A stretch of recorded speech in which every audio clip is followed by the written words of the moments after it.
آج جس کو مال کی محبت غالب ہو گئی اس کا حشر قارون کے ساتھ ہوگا قیامت کے دن، وہ قارون کے ساتھ اٹھایا جائے گا۔ میں بھی بیان کیا گیا ہے، آپ اگر دن بھر کام پہ رہتے ہیں تو 2 دن ہو جائے، 4 دن ہو جائے، 8 دن نہ ہو، 8 دن ہو جائے، اگر آپ نہاتے نہیں تو آپ کے بدن سے بدبو آنے لگ جائے گی اور لوگ قریب آنا چھوڑ دیں، اور یہ جسم کی بدبو بڑھتی چلی جائے گی۔ اس کے لیے آپ کو نہانا ضروری ہے۔ کوئی بھی آدمی ہو دنیا میں وہ اپنے جسم کی صفائی کے لیے نہاتا ضرور ہے، کوئی 2 دن میں، کوئی روزانہ، کوئی 3 دن میں، لیکن نہاتا ہے۔ اسی طرح مال کو بہت دنوں تک اگر کوئی جمع کر کے رکھا ہے تو دنیاوی میل اس پر چڑھ جاتا ہے، اور اگر اس کو وہ نہیں پاک کیا تو اس مال کی بدبو اسے ڈس لیتی ہے، اور اس مال کی بدبو اسے بد اخلاق بنا دیتی ہے اور عیاش بنا دیتی ہے۔ جن لوگوں کے گھر میں زکوٰۃ کا 1 روپیہ بھی باقی رہا، گویا کہ ان کے مال میں پورا حرام پیسہ باقی رہا، اور حرام جب تک گھر کے اندر رہے گا اس کے خیالات بھی فاسد خیالات ہوں گے، اس کے اخلاق بھی گندے اخلاق کی طرح بڑھتے رہیں گے۔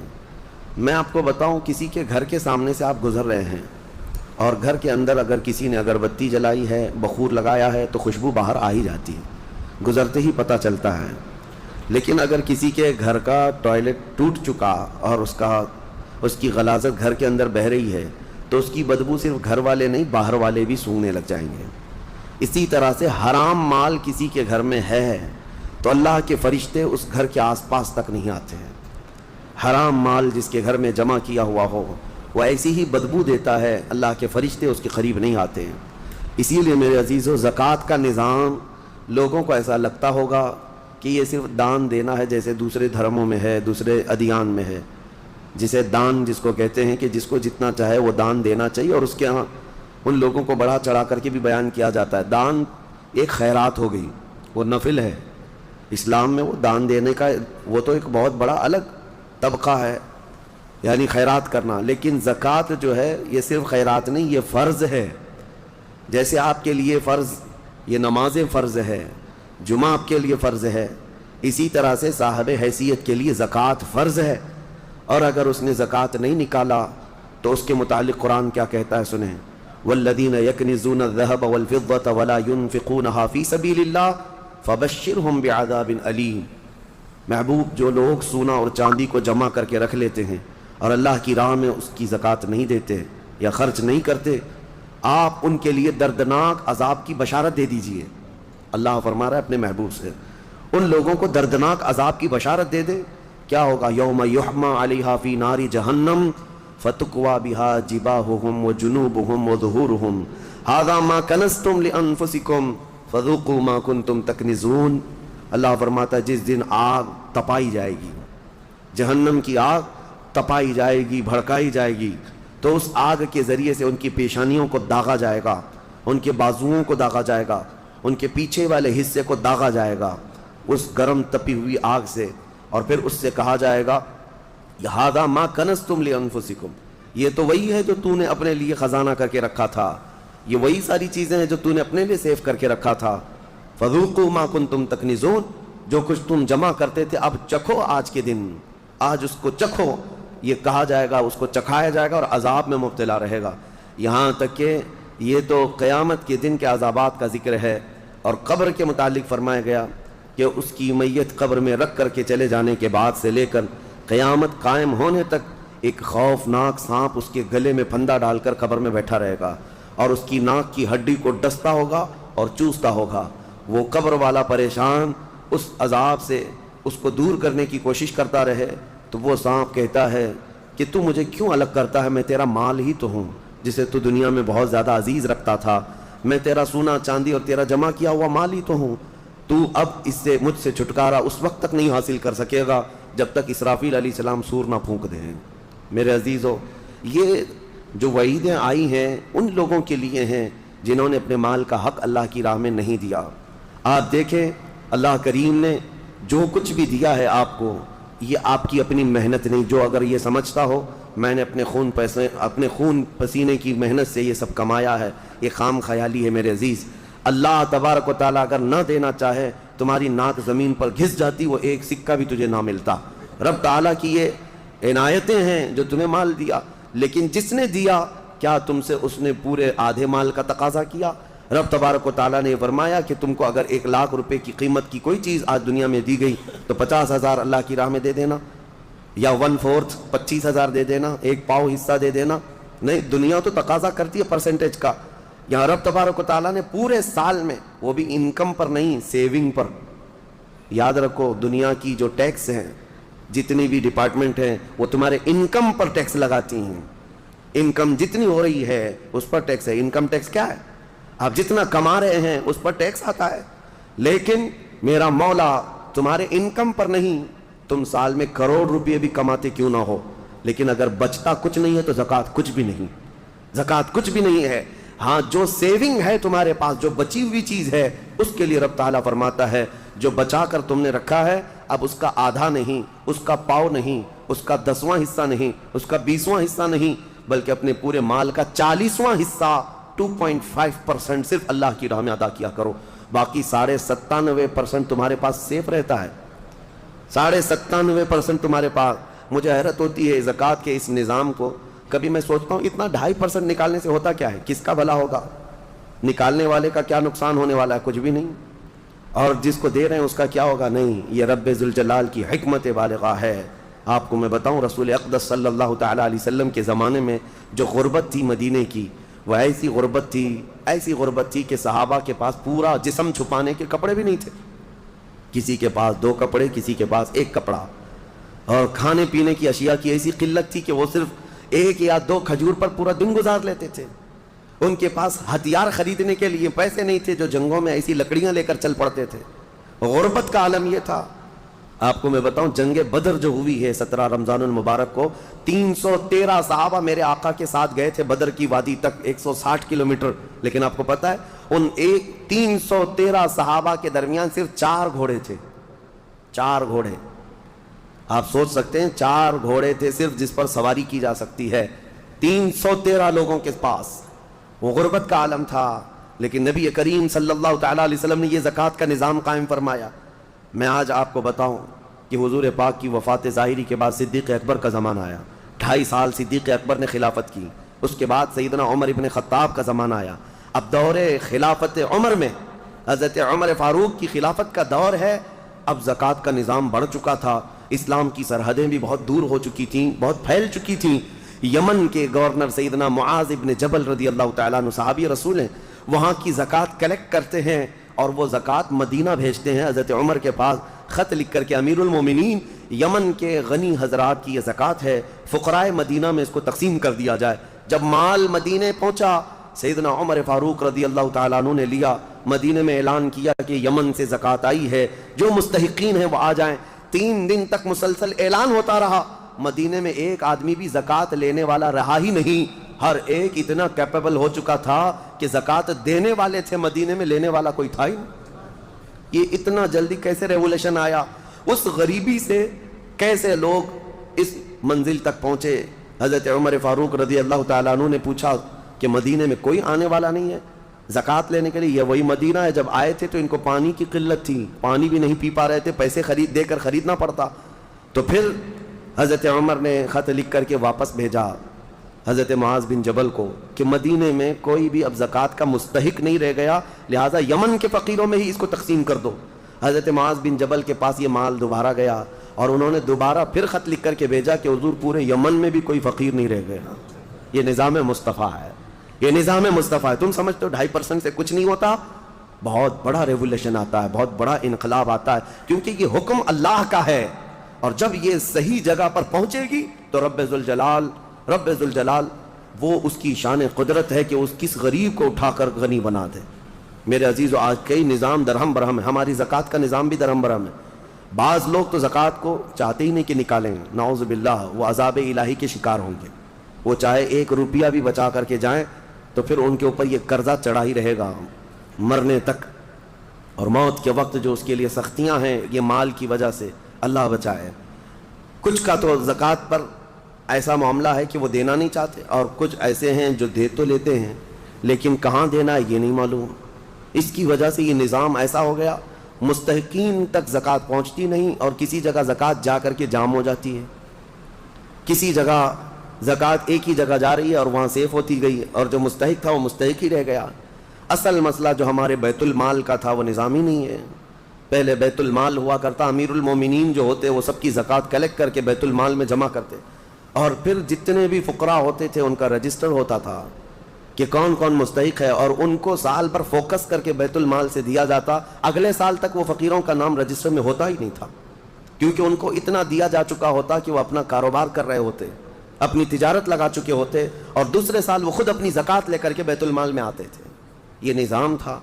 بہرحال عزیزان گرامی وقار، جتنا بھی ہمارے پاس اب بچا ہے نظام، اس میں اللہ رب العزت کے حضور جانے سے پہلے اپنے مال کو اس کی راہ میں اس کے حکم کے مطابق ادا کر دو، ورنہ جو عذاب الہی قارون کو آیا تھا، آپ کو پتا ہوگا، قارون دنیا کا سب سے بڑا مالدار آدمی، اللہ تعالیٰ نے اس کو بے حساب دولت دی تھی۔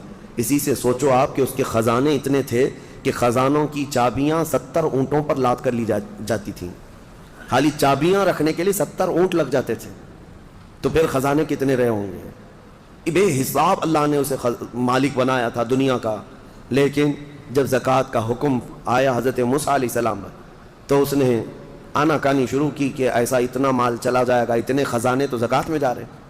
موسیٰ علیہ السلام نے اس کے لیے رعایت کی درخواست کی، تو رب تعالیٰ نے کتنی رعایت کی پتہ ہے؟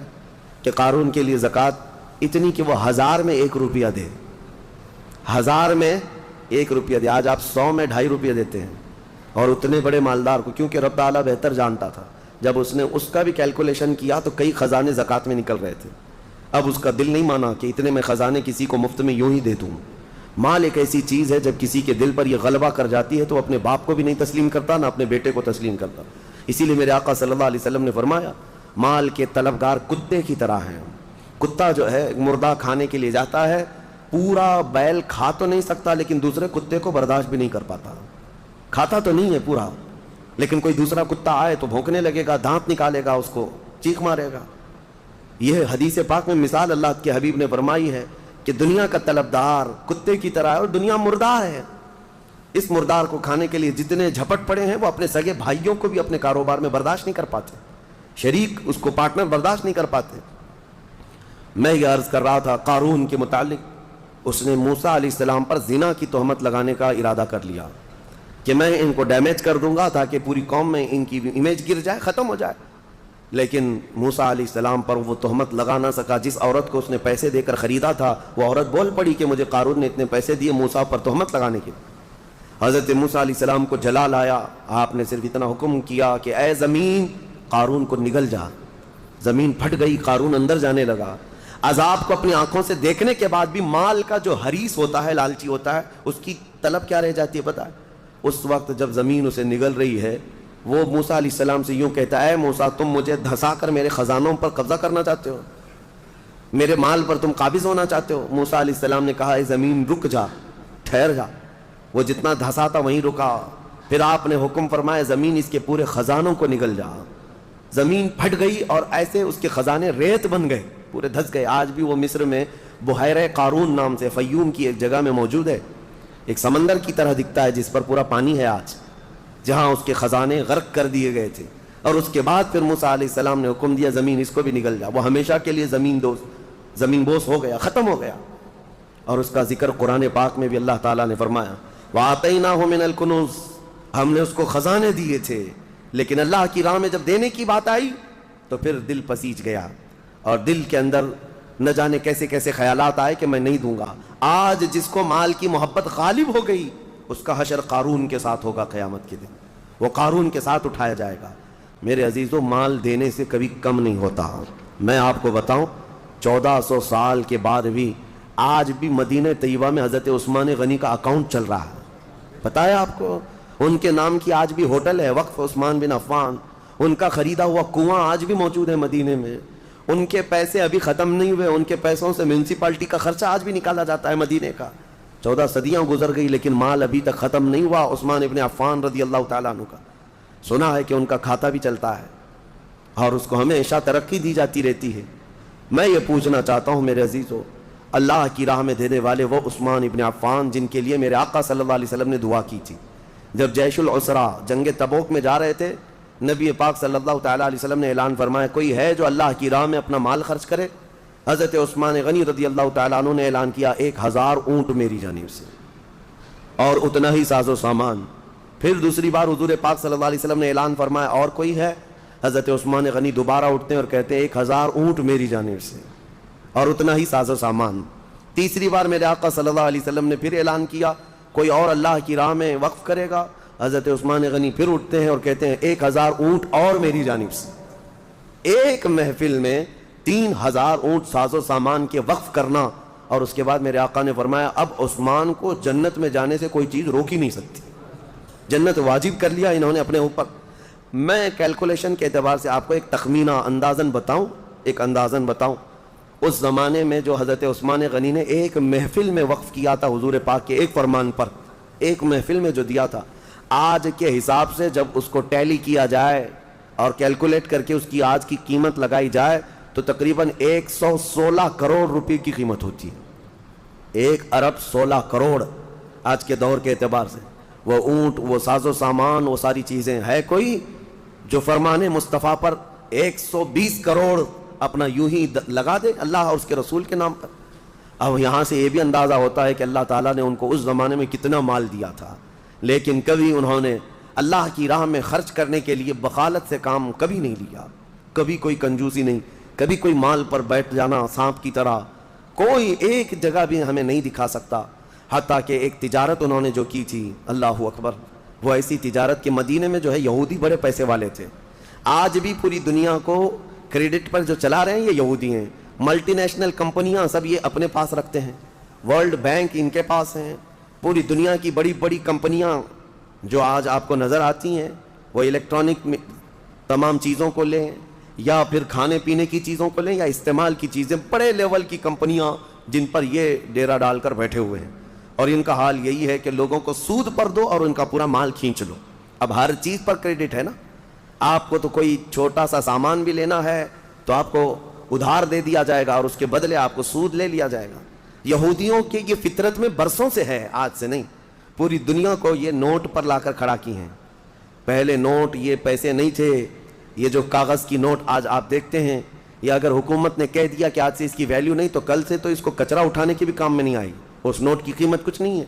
صرف گورنمنٹ مانتی ہے کہ اس کی اتنی مالیت ہے تو ہم بھی چلا لیتے ہیں، ورنہ فی نفسی ہی اس نوٹ کی کوئی ویلیو نہیں.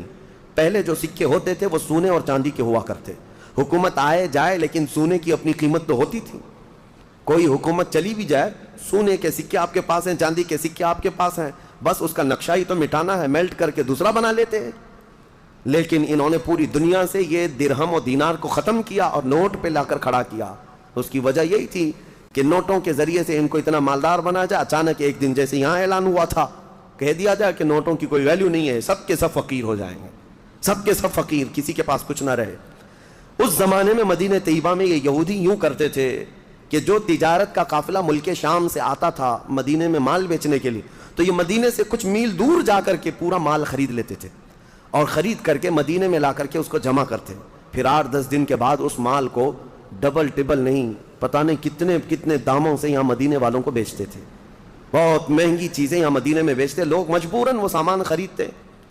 ایسے حالات تھے. ایک بار ہوا یہ کہ حضرت عثمان غنی کو جب یہ چیزیں ان کی حالتیں معلوم تھیں تو قافلہ ملک شام سے تجارت کا آ رہا تھا. ابھی بہت دور تھا، حضرت عثمان غنی نے جا کر پورا قافلہ خرید لیا، پورا مال خرید لیا. اور خرید کر کے جب مدینے آئے، یہودیوں کو پتہ چلا کہ ہم تو لیٹ ہو گئے ہیں. اب پھر سب کے سب دوڑے دوڑے آئے حضرت عثمان غنی کے پاس. دیکھو تمہارا تو یہ کام ہے نہیں، ہم برسوں سے یہ کام کر رہے ہیں، تم اپنا یہ مال بیچ دو. حضرت عثمان غنی نے کہا میں نے خریدا، اب میں بیچوں گا، میں تجارت کے لیے لیا ہوں. کہا ٹھیک ہے تجارت، تم نفع کما لینا، کتنے میں لیے تھے اس کا ڈبل ہم سے لے لو، جتنے میں لیے تھے اس کا ڈبل ہم سے لے لو. یعنی اگر تم نے 1 لاکھ کی یہ پوری مالیت کا قافلہ خریدا ہے تو ہم سے 2 لاکھ لے لو. حضرت عثمان غنی نے کہا کہ میں اتنے کم نفع میں نہیں بیچوں گا اپنا مال. تو پھر وہ بحث و مباحثے کے بعد بڑھاتے ہیں، اچھا 2 گنا لے لو، 1 لاکھ روپے کی قیمت کا ہے تو ہم سے 3 لاکھ روپے لے لو. 2 نہیں 3 لاکھ روپے لے لو. حضرت عثمان غنی نے کہا نہیں میں اتنے کم نفع میں نہیں بیچوں گا.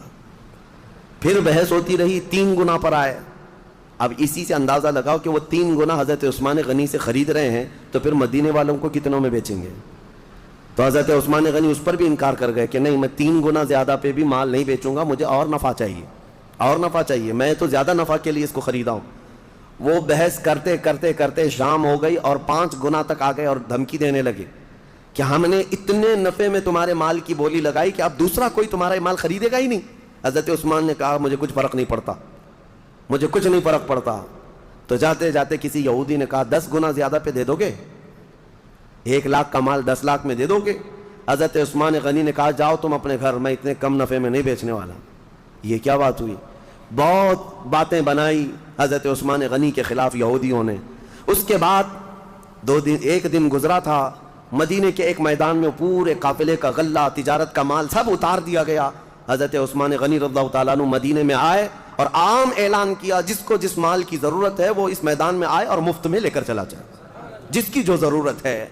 حضرت عثمان غنی کے اس اعلان پر غربائے مدینہ، فقرائے مدینہ ٹوٹ پڑے، جن کو جس غلے کے اناج کی ضرورت تھی وہ بھر بھر کر لے کر چلے گئے۔ شام ہوئی تو یہودی آئے اور پوچھنے لگے عثمان یہ کیا کیا تم نے، یہ کیا کیا تم نے؟ ہم 10 گنا زیادہ پر مال خریدنا چاہتے تھے اور تم نے اونے پونے پتہ نہیں مفت میں کیوں بانٹ دیا؟ حضرت عثمان نے کہا میں نہیں کہتا تھا کہ میں زیادہ نفع چاہتا تھا، تم اتنا نفع نہیں دے سکے، کہا تم تو مفت میں دیے۔ کہا کس نے کہا؟ جھوٹ بات ہے، میں نے مفت میں دیا، میں نے اللہ کے ہاتھ 70 گنا زیادہ فائدے میں بیچا ہے، 70 گنا فائدے میں نے بیچا ہے اپنا مال، اور وہ بھی میرا خریدار خلاق کائنات رب العالمین ہے جو وعدہ خلافی نہیں کرتا۔ یہ عثمان غنی کا یقین اور توکل تھا اپنے رب کی ذات پر، کیونکہ قرآن میں اللہ نے فرمایا مثل الذین ينفقون اموالهم فی سبیل اللہ کمثل حبۃ انبتت 7 سنابل فی کل سنبلۃ 100 حبہ۔ انہی کی شان میں یہ آیتیں نازل ہوئی تھی، حضرت عثمان کی شان میں یہ آیتیں نازل ہوئی۔ اللہ فرماتا ان لوگوں کی مثال جو اللہ کی راہ میں دیتے ہیں ایسے ہی ہے جیسے کسی نے پھلیوں کی ایک بیج بوئی زمین پر۔ پھلی جانتے ہیں جس میں لمبی لمبی پھلیاں ہوتی ہیں، اللہ تعالیٰ فرماتا ہے پھلیوں کا بیج کسی نے بویا، اور پھر جب وہ پودا اگ آیا تو اس پودے میں 70 بالیاں نکلیں، 70 پھلیاں نکلیں، اور ہر پھلی میں 100 بیج، ہر پھلی میں 100 بیج۔ ایک بیج ڈالا تھا، 70 پھلیاں نکلیں اور ہر پھلی میں 100 بیج۔ اللہ فرماتا ہے کہ اس کا مطلب یہ ہوا کہ ایک بیج ڈالا تو 70 پھلیاں نہیں آئیں بلکہ 700، اور اللہ تبارک و تعالیٰ فرماتا ہے اس سے بھی زیادہ رب تبارک و تعالیٰ دینے پر قادر ہے۔ 700 نہیں، 7000، 70000، اس سے بھی زیادہ دینے پر رب ذوالجلال قادر ہے۔ عزیزان گرامی وقار، ہم نے اس نظام کو یوں سمجھ لیا ہے کہ ایک فیشن ہے، برسوں سے چلا آ رہا ہے۔ کچھ لوگ جو ہے کچھ ٹاول بانٹ دیے، کسی کو لنگیاں بانٹ دیے، کسی کو ٹوپیاں بانٹ دی اور سمجھتے زکوٰۃ ہو گئی، زکوٰۃ ہو گئی، اور کچھ عورتوں کو کپڑے بانٹ دیے، کچھ جگہ پر جو ہے کسی کو افطار کٹ دے دیا، یہ زکوٰۃ ہو گئی۔ کچھ چیزوں کا دکھاوا کر لینے سے زکوٰۃ نہیں ہوتی۔ زکوٰۃ کا مال پورا کا پورا حساب کرو، حساب کے ساتھ نکالو اور مستحق تک پہنچاؤ۔ یا اگر کسی کو وکیل بناتے ہو اپنی زکوٰۃ کا تو پھر اس وکیل کے ذریعے سے مستحق تک اس مال کو پہنچاؤ۔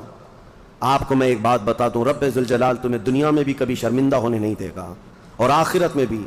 بنی اسرائیل کی ایک خاتون کے متعلق میں گفتگو کو یہاں لا کر کے آپ کے سامنے عرض کرتا ہوں کہ ایک عورت، ایک لڑکی تھی، جوان دوشیزہ تھی، اس کا باپ بڑا کنجوس تھا، بخیل تھا، اور لڑکی بڑی دیالو سخی۔ ایک بار اس کے گھر فقیر آیا تو اس نے قیمتی چیز اٹھا کر کے اس لڑکی نے دے دیا جو اس کے باپ کو بڑی پسندیدہ تھی، اور وہ بہت اس کی حفاظت کرتا تھا۔ وہ قیمتی چیز تھی، اس لڑکی نے اٹھا کر ایک فقیر کی جھولی میں ڈال دیا۔ فقیر تو ناچتا خوش ہوتا چلا گیا۔ باپ کو جیسی پتہ چلا اس کی تو آگ لگ گئی بدن، پہلے سے تھا بخیل، خرچہ کرتا نہیں تھا، اور اس پر یہ کہ گھر کی سب سے قیمتی چیز لڑکی نے اٹھا کر دی۔ غصے میں آیا اور اپنی بیٹی کا ہاتھ کاٹ دیا، ہاتھ کاٹ دیا۔ یہ ظالم تھا، کہا کہ تو نے اٹھا کر دیا کیسے؟ بہرحال بات آئی گئی ہو گئی، جوان ہو گئی، اس کی شادی کی بات تھی، خوبصورت بہت تھی لیکن ہاتھ نہیں تھا، ہاتھ نہیں تھا۔ بہرحال ایک بہت مالدار گھرانے کا ایک نوجوان، اس زمانے کا شہزادہ تھا، اس کو یہ لڑکی پسند آ گئی لیکن ہاتھ دکھایا نہیں۔ جب لڑکی کی پسند چل رہی تھی یا لڑکے کی منہ دکھائی چل رہی تھی تو اس نے ہاتھ اندر چھپا رکھا تھا، کیونکہ دکھائیں گے تو عیب ہے اور جلدی کوئی شادی نہیں کرے گا۔ اسی پر وہ پسند کر لیا اور شادی فکس ہو گئی، لیکن کسی کو پتہ نہیں تھا دولہے کے گھر والوں کو کہ لڑکی کا ہاتھ نہیں ہے۔ وہ اپنے جبے میں اندر چھپائے رہتی اپنے کپڑوں میں۔ پھر چند دنوں کے بعد جب شادی ہوئی، گھر پہنچے، دلہن کو لے جا کر کے وہ اپنے گھر سجا سنوار کر لایا۔ اس کی بڑی ارمان تھی، بڑی خوبصورت عورت میرے گھر آ رہی ہے، اخلاق کی بھی اچھی تھی، سیرت کی بھی اچھی، صورت کی بھی اچھی۔ لیکن رات کو جب دسترخوان پر بیٹھتے ہیں، اب ہاتھ تو تھا نہیں، سب کے سامنے کھانا تو ہے اور سیدھا ہاتھ غائب ہے، کیسے نکالے ہاتھ؟ بائیں ہاتھ سے کھائے تو لوگوں کو پتہ چلے۔ وہ خاموش بیٹھی رہی۔ اب اسے اندازہ ہونے لگا کہ میرا یہ عیب کھل جائے گا، میں کب تک اس کو چھپا کر کے رکھوں گی؟ کب تک؟ میرے گھر کی ماں اور میرے گھر کی عورتوں کے کہنے پر اب تک چھپا ہی رہی، لیکن اب کب تک چھپاؤں؟ اس کی آنکھوں میں آنسو آ گئے۔ پھر اس کے بعد لوگوں کا اصرار بڑھتا گیا کہ چلو کھاؤ، کھانا تو شروع کرو۔ اس کے دولہا، اس کے شوہر جو نئے نئے ابھی شادی والا تھا، اس نے کہا کہ میری رفیق حیات، ہاتھ نکالو اور کھانا شروع کرو، ہاتھ نکالو۔ ہاتھ نکالنے کو تیار نہیں۔ ہاتھ نکالے تو کیسے؟ ٹوٹا ہوا ہاتھ ہے، میری شادی ٹوٹ جائے گی۔ وہ رو رہی تھی۔ اچانک غیب سے آواز آئی کہ اے میری بندی، تو ہاتھ نکال، تیرا ہاتھ سلامت ہے۔ اس نے جب ہاتھ نکالا تو اس کا ہاتھ پورا کا پورا سلامت تھا، اور اس نے دسترخوان سے کھانا اٹھایا اور کھانے لگی۔ حیرت میں وہ رو پڑی، سجدے میں گر پڑی۔ اس وقت جو اللہ کے نبی تھے ان کے پاس گئی اور ماجرا بیان کیا۔ اللہ کے نبی نے کہا کہ رب تعالیٰ یہ فرماتا ہے، ہم اس ہاتھ کو کبھی شرمندہ اور ذلیل ہونے نہیں دیتے جو ہمارے راہ میں اٹھا کرتا ہے، جو ہمارے راستے میں اٹھا کرتا ہے، اس ہاتھ کو ہم ذلیل ہونے نہیں دیتے۔ اللہ ہم سب کو وہ ہاتھ عطا فرمائے جو رب ذوالجلال کے راستے میں اٹھا کرے۔ آج بہت سارے لوگ تمہارے انتظار میں ہیں، اللہ نے اگر کچھ دیا ہے تو ان غریبوں کے حلق تر کرو جن کے ہاں آج کوئی چیز نہیں پہنچ پاتی۔ میرے عزیزوں، پیشہ ور فقیروں کو بانٹنے کی میں بات نہیں کر رہا، آج بہت سارے ایسے لوگ ہیں جن کے ہاں افطار بھی نہیں ہے۔ ہم نے سنا اور ہماری طرف سے جو ہو سکتا ہے، ترکی میں، شام میں، یمن میں جو لوگ خدمات کر رہے ہیں، اللہ ان کو سدا سلامت رکھے۔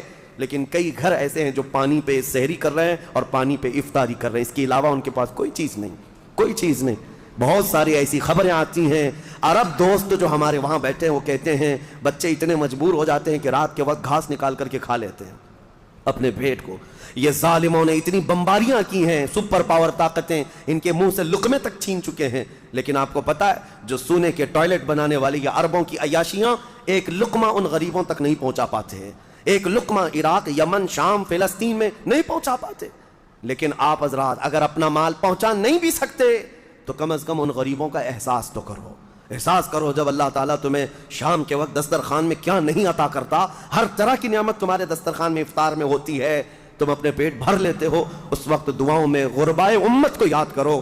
اے اللہ، تیرے حبیب کی وہ بھی امت ہے جن کے حلق آج تر نہیں ہو پاتے، اور میرے دسترخوان کو تو نے نعمتوں سے بھر دیا ہے، طاقت و قوت ہے تو اپنا مال ان غربا تک پہنچاؤ اور اپنا مال نکالو، ورنہ یہ عذاب الہی کے بھی شکار ہوں گے اور تمہارا مال بے برکتی کا سبب بنے گا۔ چند دنوں کے بعد یہ مال ایسا ختم ہو جائے گا تمہیں پتہ ہی نہیں۔ ہمارے علاقے میں ایک شخص تھا جو کہتا تھا میری 7 پشتوں تک میں نے اتنا مال رکھا ہے، 7 پشتوں تک لوگ بادشاہ رہیں گے، 7 پشتوں تک، یعنی اتنا مال جمع کیا تھا۔ اچانک ایک حادثے میں انتقال ہوا، چند سالوں کے بعد اس کے چچیرے بھائی نے اس مال پر ایسا قبضہ کیا کہ اس کے سگے بیٹے کو کوئی مال نہیں ملا۔